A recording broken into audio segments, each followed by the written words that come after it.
We're going to begin with a different chant to usual this morning. It's page 14 of the Sutra book if you have it. Eihei kosu hotsugan mon. Eihei kosu hotsugan mon. We vow with all beings from this life on throughout countless lives to hear the true dharma, that upon hearing it no doubt will arise in us, nor will we lack in faith, that upon meeting it we shall renounce worldly affairs and maintain the Buddha Dharma, and that in doing so the great earth and all living beings together will attain the Buddha way.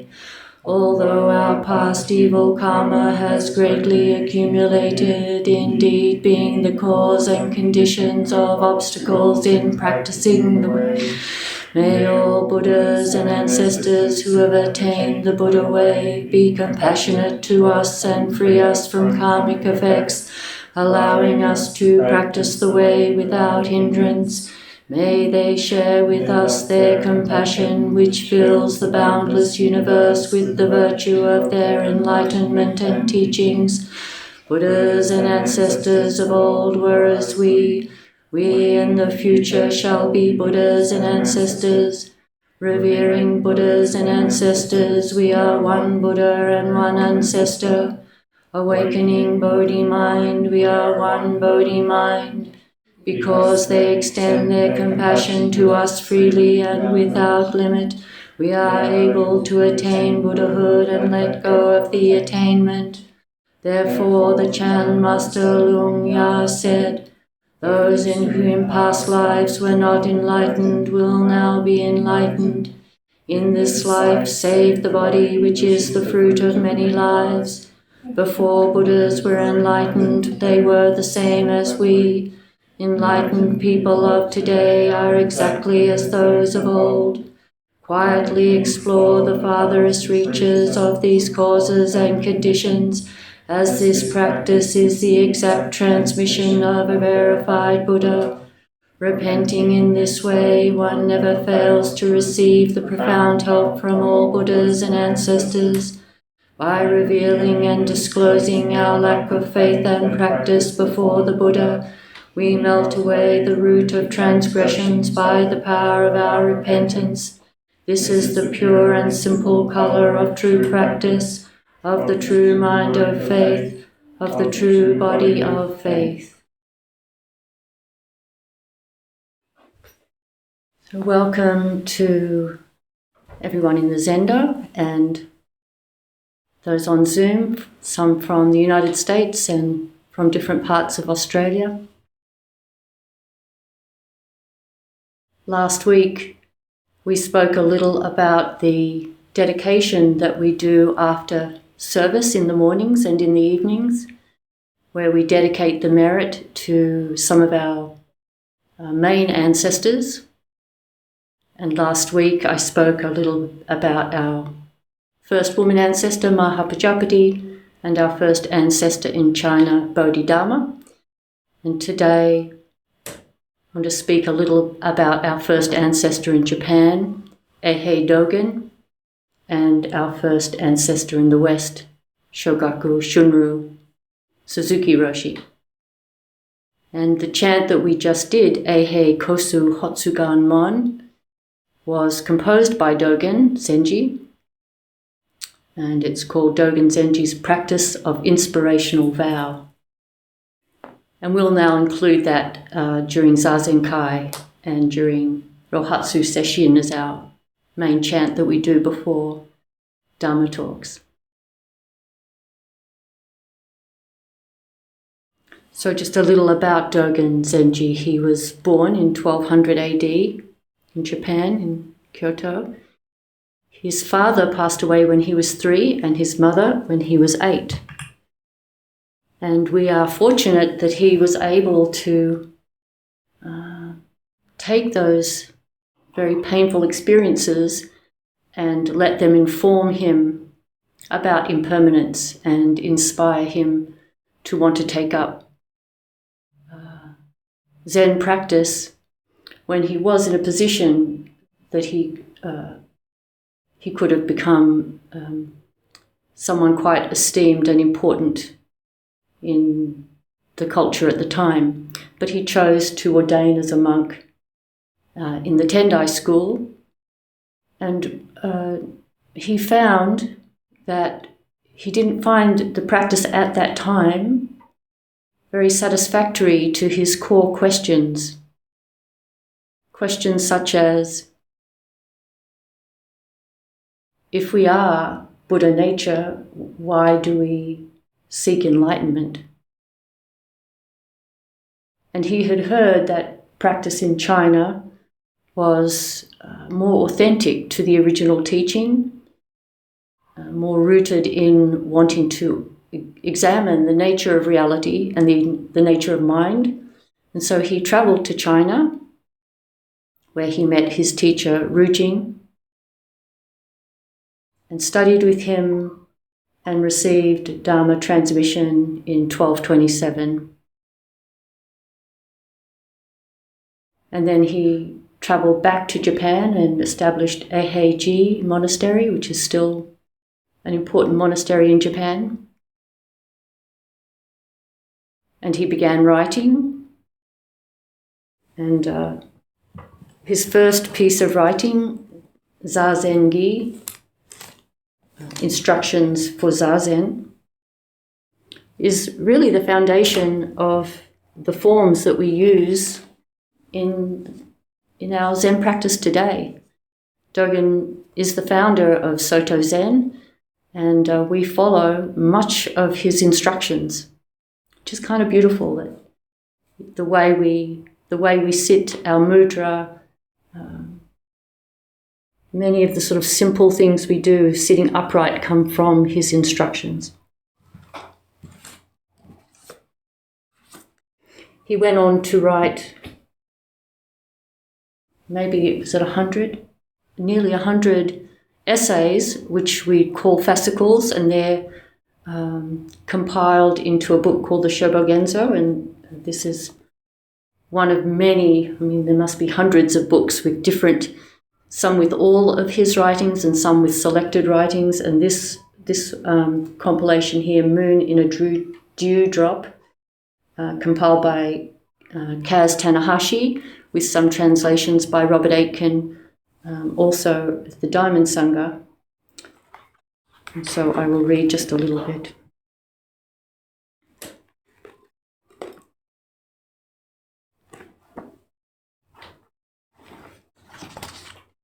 This is from Zazenkai, Rules for Zazen. Set aside all involvements and let the myriad things rest. Zazen is not thinking of good, not thinking of bad. It is not conscious endeavour. It is not introspection. Do not desire to become a Buddha. Let sitting or lying down drop away. Be moderate in eating and drinking. Be mindful of the passing of time. And engage yourself in Zazen as though saving your head from fire.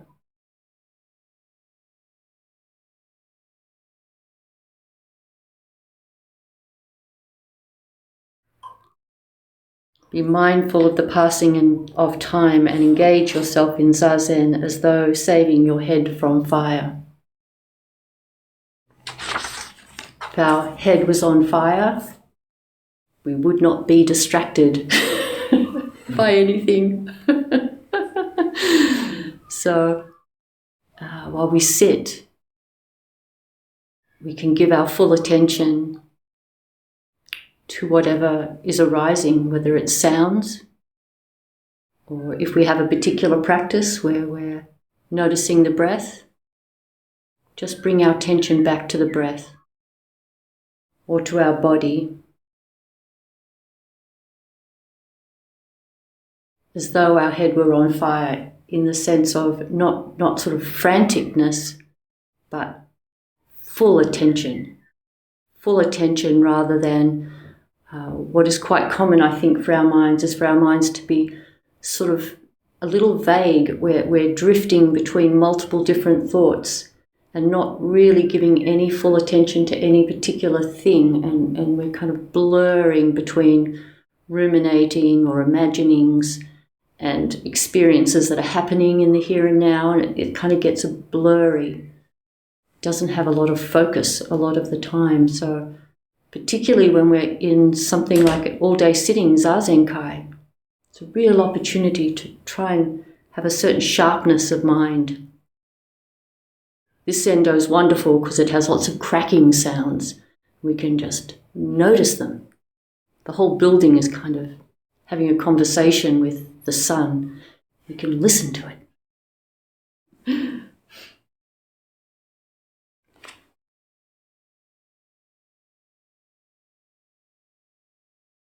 Dogen continues, Zazen is not learning to do concentration. It is the Dharma gate of great ease and joy. It is undefiled practice realization. Sit solidly in samadhi and think not thinking. How do you think not thinking? Non-thinking. This is the art of Zazen.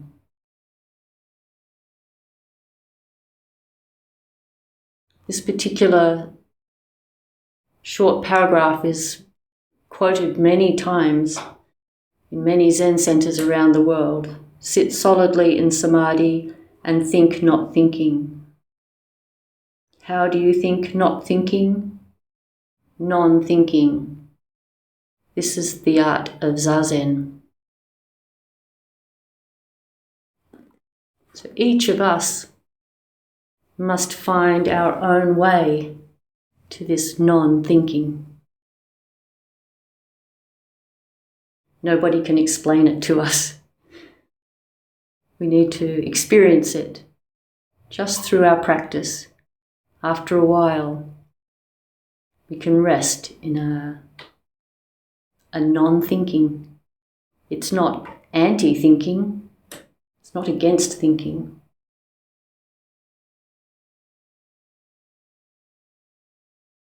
So we have to find it for ourselves.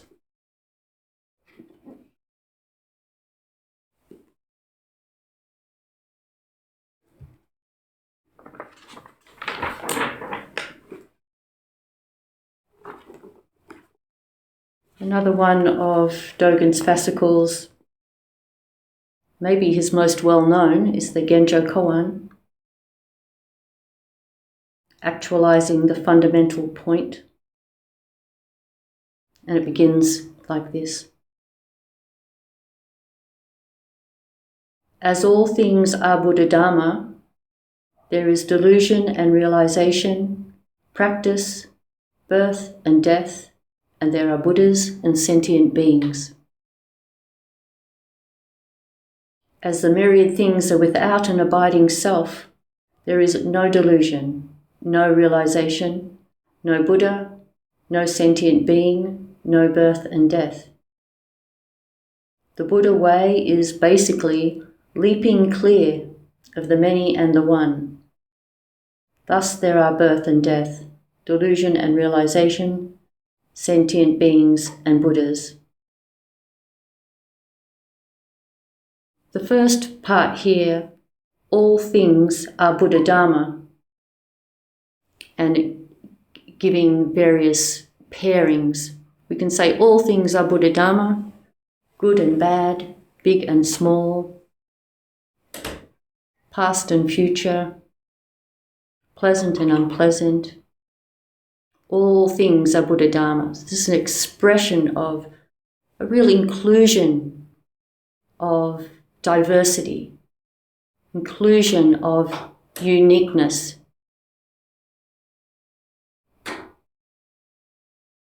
One of our central teachings is to have respect and care for everything without exception.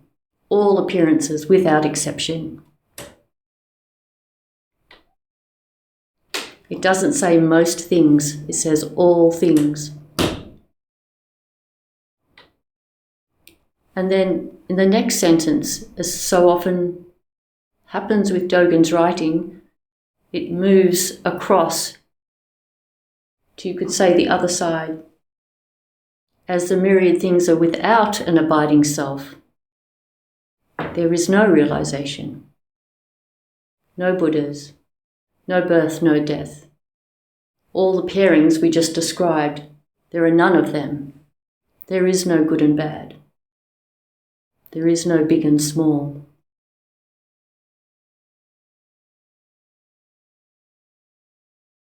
And then in this third short paragraph, I think one of the teachings I love the most, the Buddha way is basically leaping clear of the many and the one. So leaping clear of all the abundance and leaping clear of the emptiness, leaping clear of the many and the one. And when we can leap clear of the many and the one, we are then free to be able to use words. We're able to engage with all the appearances without heavy weight, without any solid heaviness to it. And he words it this way: the Buddha way is basically leaping clear of the many and the one. Thus there are birth and death, delusion and realization, sentient beings and Buddhas. It's a very subtle teaching to be able to hold multiple truths at once. A little like Linji's 4 propositions, which I haven't looked up recently, but you could say in the most simplest form, it is, it isn't, it both is and isn't, it neither is nor isn't. When we can hold these multiple truths at once, we can engage with the world with a lightness of spirit. And one last thing that I'd like to quote is from the fascicle called Twining Vines, which is how we got to name our Zen Centre. Twining Vines Zen Centre comes from this fascicle. And just one sentence in this fascicle I'd like to mention. Those who notice that inheriting dharma is twining vines are rare.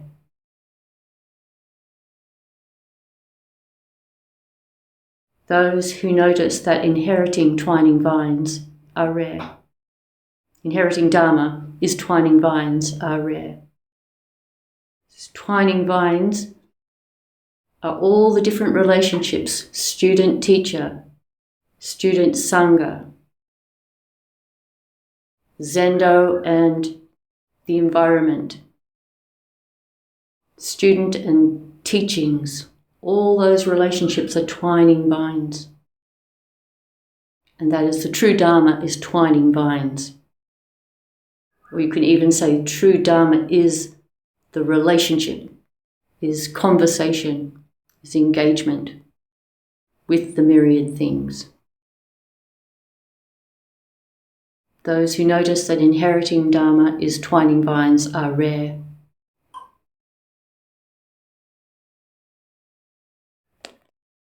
Maybe rare just because we're very fortunate to be able to engage with the Dharma.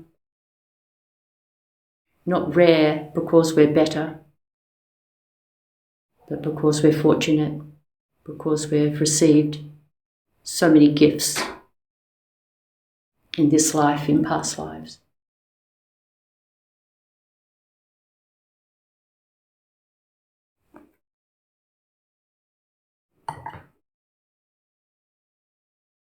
So that's just a little about Dogen. So when we do our chanting, our dedication, maybe some of that will come to mind and enrich the dedication when you're hearing it. So a little about Suzuki Roshi, founder of Soto Zen in the West, and we have now established a Soto Zen temple here in Australia, in Canberra. I also do want to mention that although we are a Soto Zen Centre, we're also affiliated too with the Diamond Sangha, which is a Soto sort of Rinzai mix. It is a Soto lineage, and we incorporate some of Robert Aitken's style here as well in the koan work that we do. So Suzuki Roshi was born in 1904 and he died in 1971, quite young.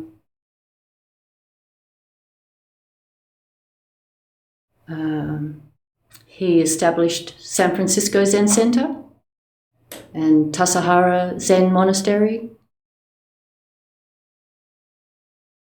and where I trained for 10 years, Santa Cruz Zen Centre is a close affiliate also. He wrote Zen Mind, Beginner's Mind, probably one of, if not the most well-read, most frequently read Zen book in the West.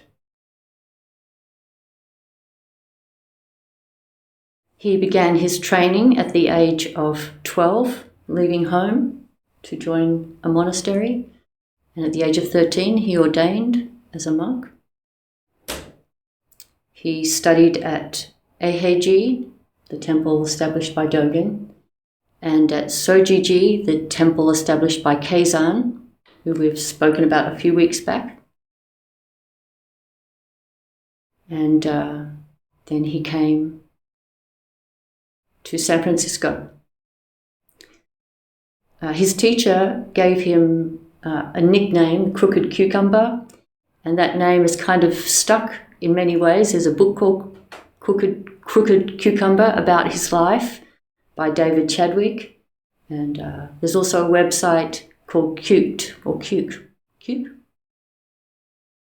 about Suzuki Roshi's life and many of his talks and so on. He received full transmission at the age of 22. In 1959, he came to America.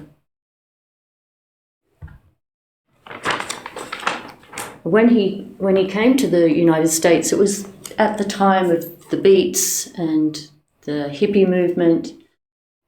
So he came, when you think about the kind of world he trained in and then what he stepped into, it was such a different world, and yet he navigated it with this incredible elegance and simplicity and obviously great success, because here we are with Soto Zen flourishing, not just in the United States, but now in many parts of the world.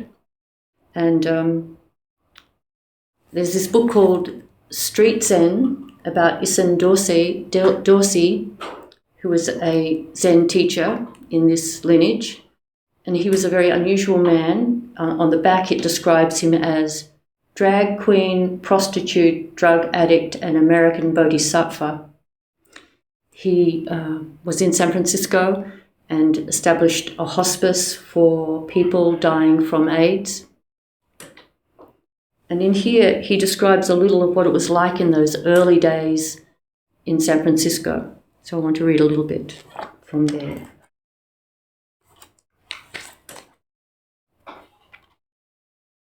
And the temple in San Francisco was called Sokuji.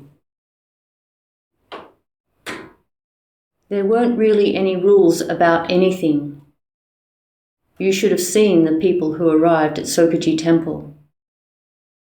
If any of us had arrived at any other practice place in the world, we wouldn't have been allowed in the front door.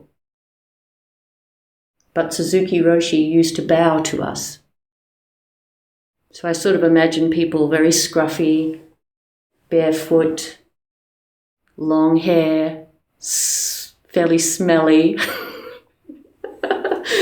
not showering very much, smoking cannabis and I don't know if people smoke tobacco that much, but anyway, they would have been fragrant, very fragrant, going into this zendo. The gentle, daily, and very personal inspection by a Zen master had its effect, often making students notice their own deportment more carefully. He speaks of his friend Tommy. Tommy himself rounded a big corner in grooming. And this is Tommy's recollection. I remember riding a bus to Sokuji. Later we figured out how to do Zazen on a bus, and I had my feet crossed, my bare feet. I looked at my feet and I thought, my God, am I sitting in the zendo with these filthy feet? It never occurred to me before, so that's when I bought a pair of straw sandals. I didn't have shoes because I just walked barefoot.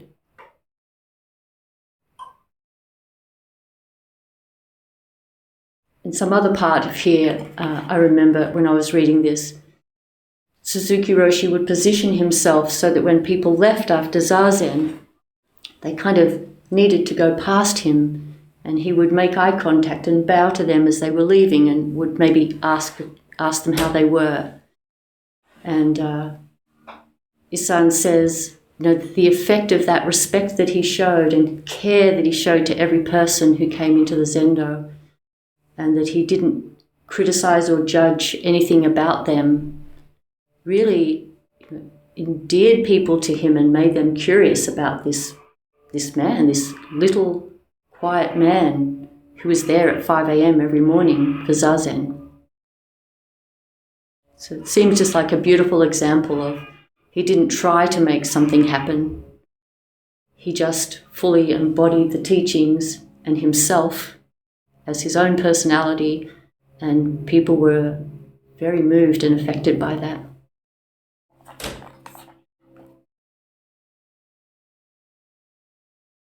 Suzuki Roshi emphasized that this practice, Zazen, was the ultimate goal of Zen.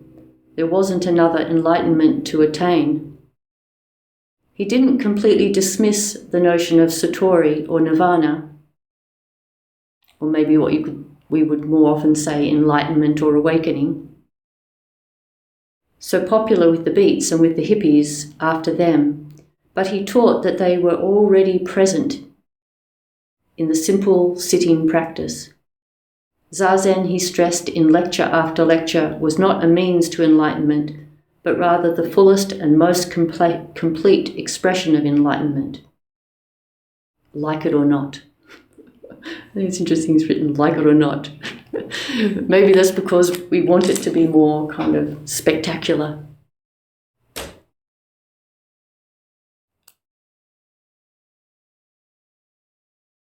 So he was only in the West for 12 years, not very long. Let's read a little bit from Zen Mind, Beginner's Mind, just from the preface.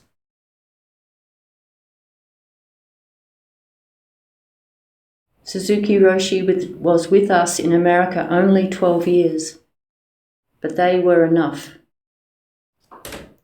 Through the work of this small, quiet man, there is now a thriving Soto Zen organization on our continent.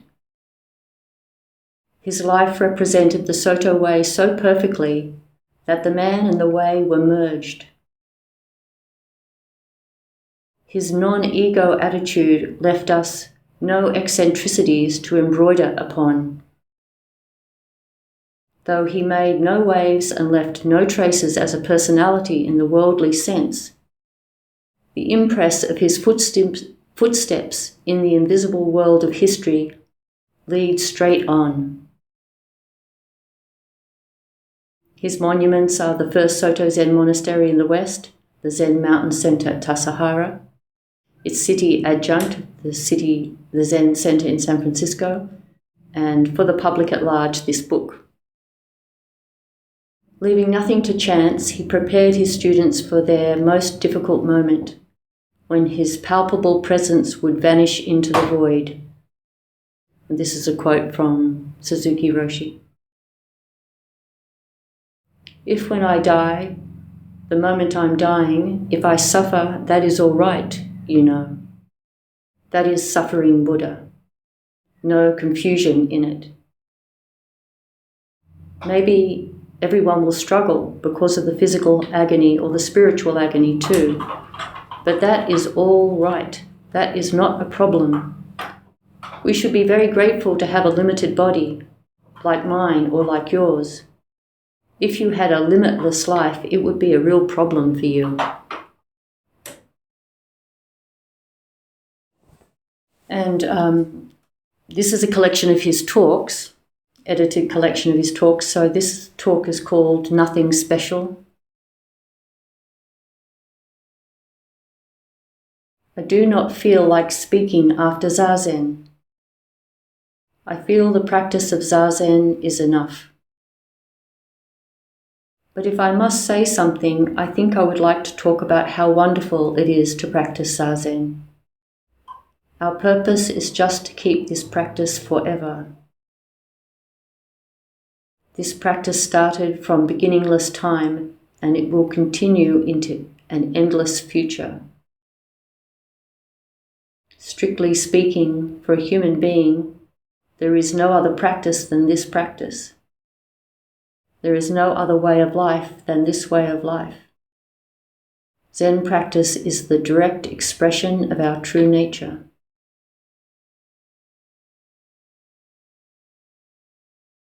If you continue this simple practice every day, you will obtain a wonderful power.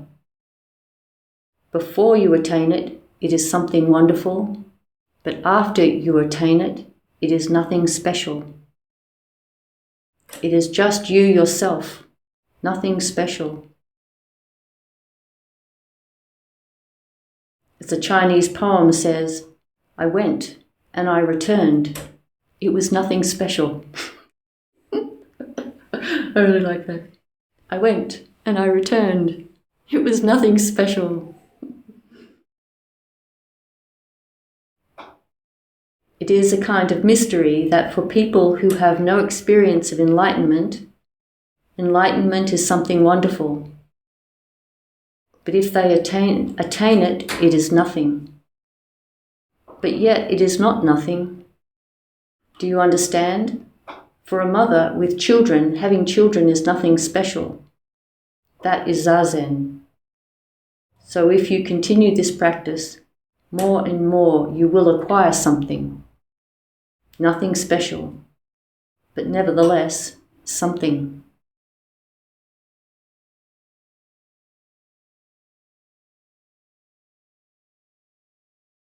You will acquire something. Nothing special, but nevertheless, something.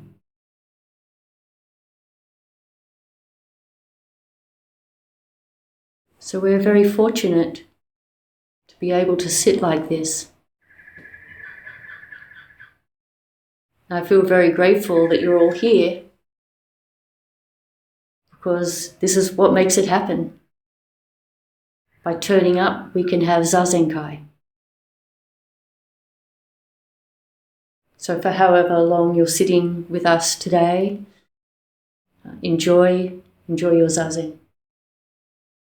Enjoy being yourself and enjoy your environment. Enjoy now. So I think we'll finish with the closing chant. Beings are numberless. I vow to save them. Delusions are inexhaustible. I vow to end them. Dharma gates are boundless. I vow to enter them. Buddha's way is unsurpassable. I vow to become it.